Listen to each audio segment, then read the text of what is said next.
Hello, I am Alon Burstein, visiting assistant professor in the Department of Political Science and Israel Institute fellow at the University of California, Irvine. Here to bring you the summary of the last 24 hours of the Israel-Hamas war.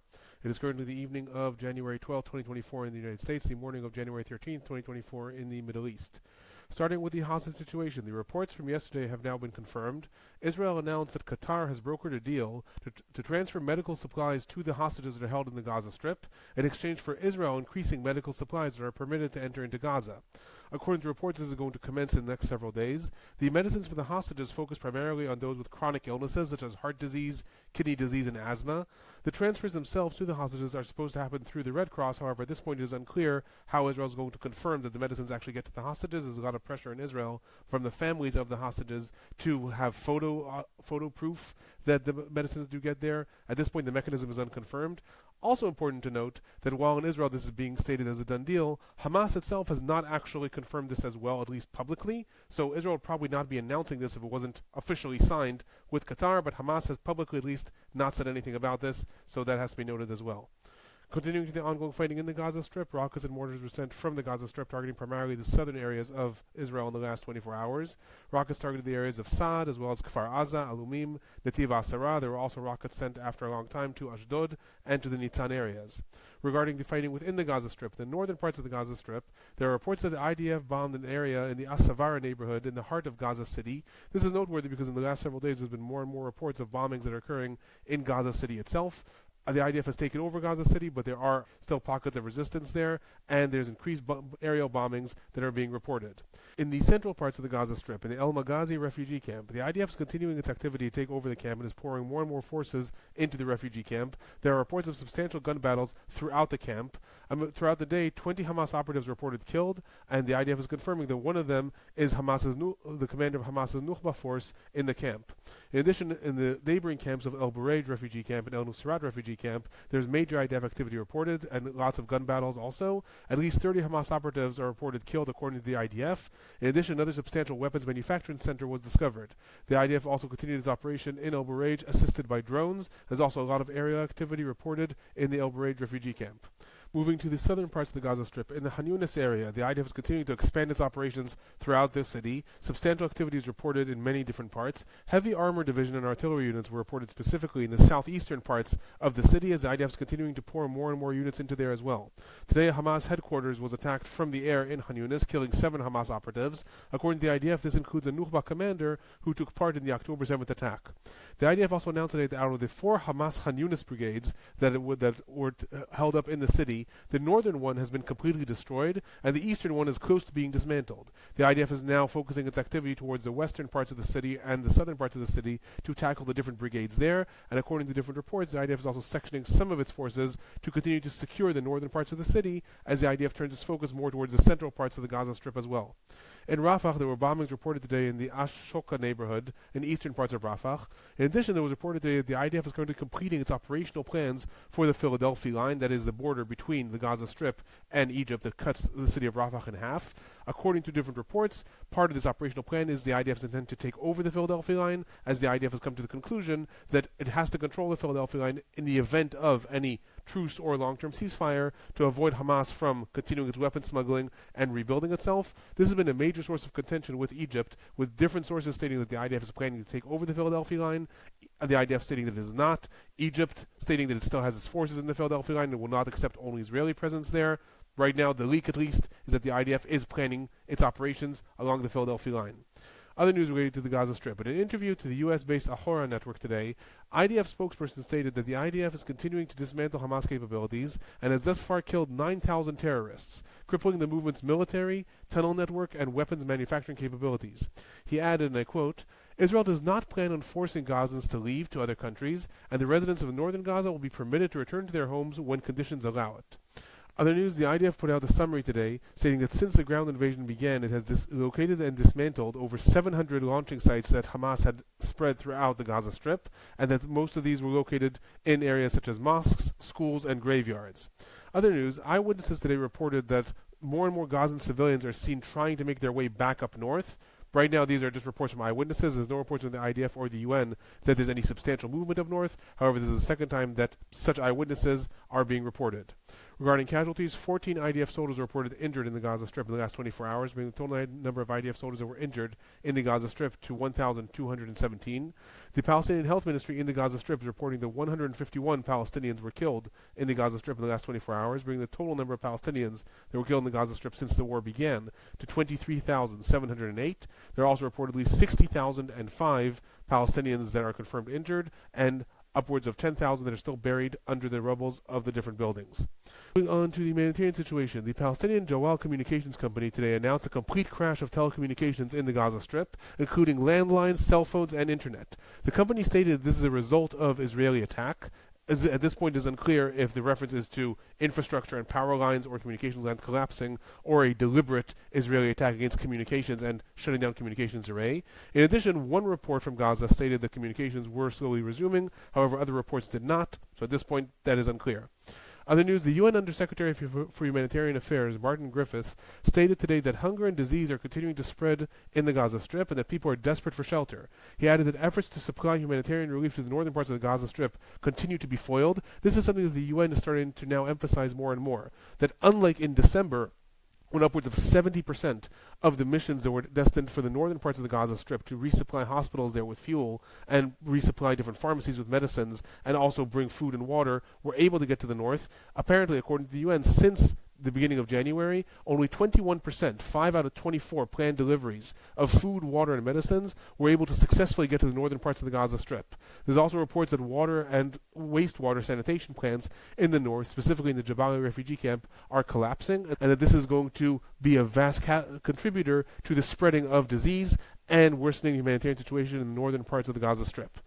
However, in addition to this, a shipment did reach the Al-Shifa hospital today in Gaza City itself, delivering 9,300 liters of fuel and medical supplies, including supplies for trauma units and dialysis patients. A total of 178 trucks carrying food, water, and medical supplies are reported to have entered the Gaza Strip in the last 24 hours through both Rafah and the Kerem Shalom crossing. Moving on to the West Bank, there was an attempted Palestinian attack in the unauthorized Adura settlement in Mount Hermon. 3 Palestinians cut through the fence and attempted to attack the settlement. They were shot and killed. On their bodies, there were found weapons, as well as Molotov cocktails, an axe, and different knives. 1 Israeli was injured in this attack.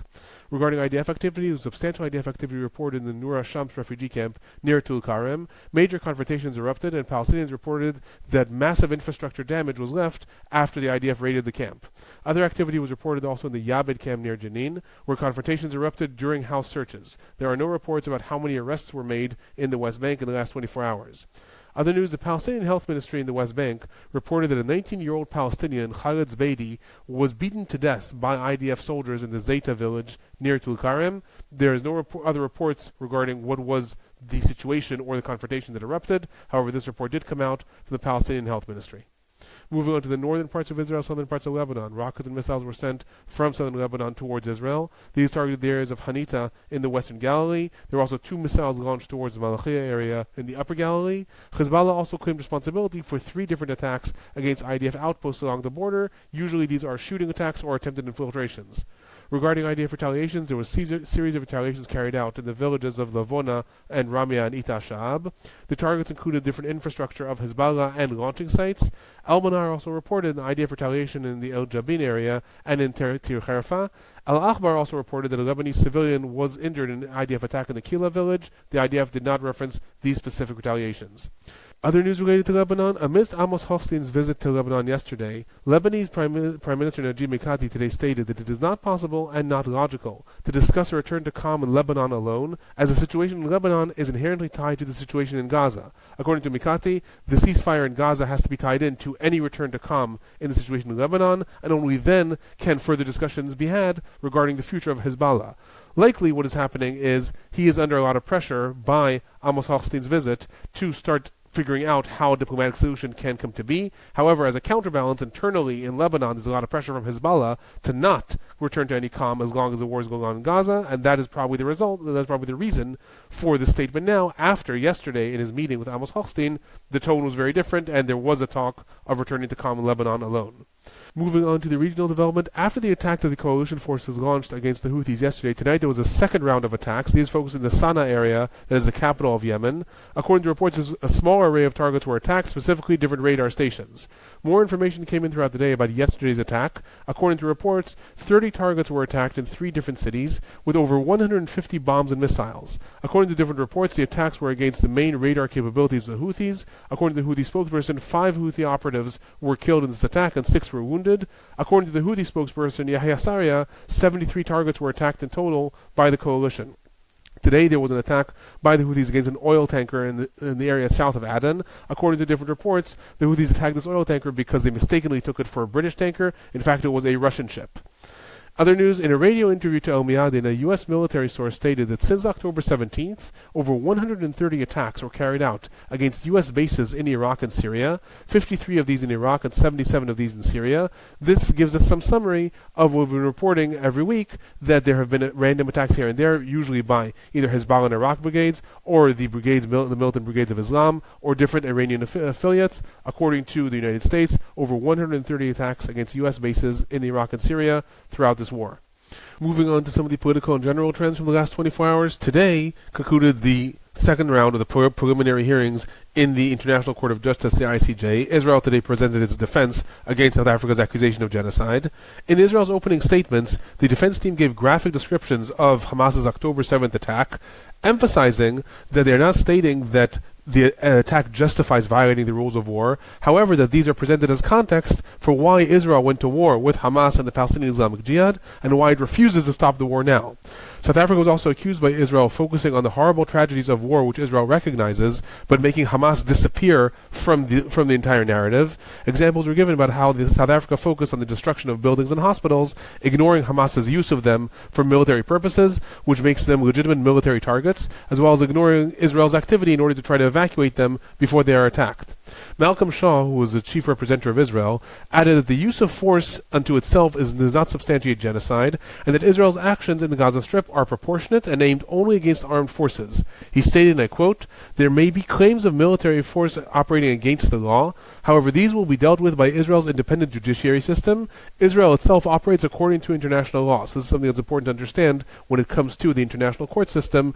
If there is a local court that is going to try soldiers who violate the law, then the international court loses its jurisdiction. So that's one of the claims that Israel's defense team is trying to make, that this is not a deliberate Israeli policy that may have violated the international rules of war, and if there are local cases where soldiers did so, then in fact they will be tried in an Israeli court. Amidst this, it's important to note that today, the IDF announced that it is forming an internal inspection mechanism to check IDF activity in the Gaza Strip that may have violated international law. When the inspections are complete, according to the IDF, they will be transferred to the military legal system to decide about any criminal or disciplinary actions. The fact that this is happening today is clearly related to this claim in the ICJ, saying that the IDF itself is going to examine any violations of international law that may have happened. However, this is trying to substantiate that this is not official IDF or government policy. Regarding the statements of politicians that were brought by South Africa, the Israeli defense team stated that these have no influence on governmental decisions and that they are taken entirely out of context.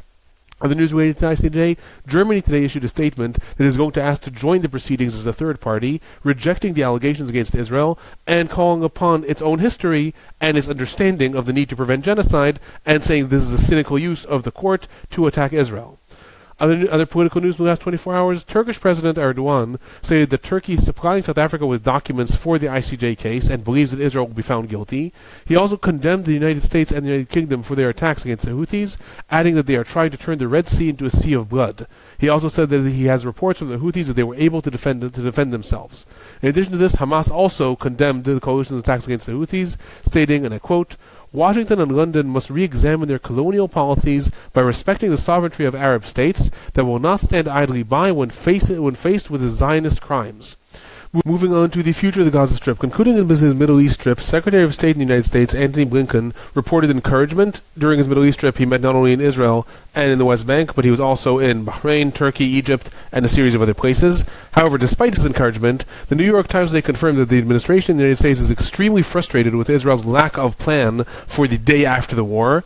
High-ranking sources are quoted as saying that the October 7th attack and the collapse of Israel's defense show that Israel cannot rely solely on its own security establishment to defend itself indefinitely, connecting this to the need for Israel to come up with some sort of diplomatic vision that will lead either to the establishment of a Palestinian state or some other mechanism that does not rely just on Israel's security, since that obviously failed on October 7th. The sources also stated that Blinken conveyed to Israel that Arab countries are thus far refusing to take part in the multinational force to govern Gaza the way Israel wants. That was part of Israel's vision, that some sort of multinational force will take over governing Gaza, but Israel will maintain security responsibilities. Right now, no Arab country is agreeing to that. However, according to Blinken, they may do so if this is part of a vision towards a future Palestinian state that includes both the West Bank and the Gaza Strip.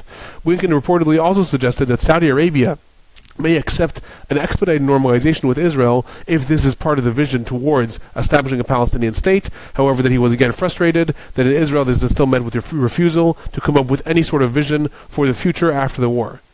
That is my report for the last 24 hours. I'll be back tomorrow.